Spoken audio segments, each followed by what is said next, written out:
लेकिन आपके लिए परमात्मा का विधान है, गुरु गोविंद कर जानियो और रहियो शब्द समाए, मिले तो दंडवत बंदगी नहीं पल पल ध्यान लगावे।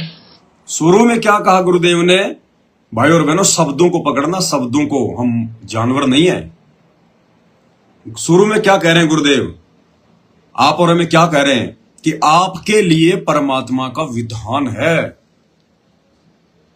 यदि हम इसको परमात्मा मानते हैं अपनी मूर्खता में, तो गुरुदेव कह रहे हैं अगर कोई इसको भी भगवान मानता है, कबीर मानता है, तो भी इस कबीर का ये आदेश है, ये विधान है कि अपने गुरु जी को ही परमात्मा मानो, अपने गुरु को ही कबीर मानो।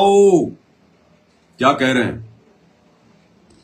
लेकिन आपके लिए परमात्मा का विधान है, गुरु गोविंद कर जानियो और रहियो शब्द समाए, मिले तो दंडवत बंदगी नहीं पल पल ध्यान लगावे। गुरु को ही गोविंद कर जानियो, गोविंद यानी भगवान, कबीर, अल्लाह। गुरु गोविंद कर जानियो और रहियो शब्द समाए।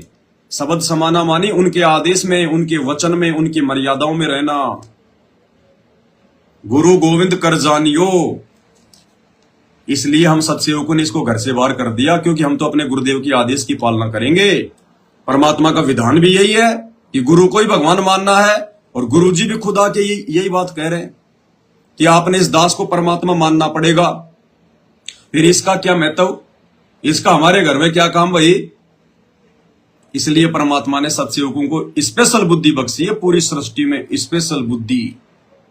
नहीं, ये बातें हमारे ही गुरु भाइयों के कानों के ऊपर से जा रही हैं, उनको समझ में नहीं बैठ रहा ये क्या बोल रहे हैं, और जिनको समझ में आ गया उनका जीवन धन्य हो गया।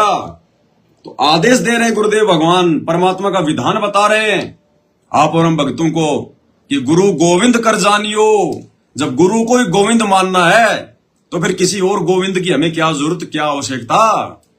हमारा तो एक से काम बनेगा, एक के साधे सब सदे, सब साधे सब जाए, और माली सींचे मूल को फले फूले आगाए। सुन लो भगवान की वाणी।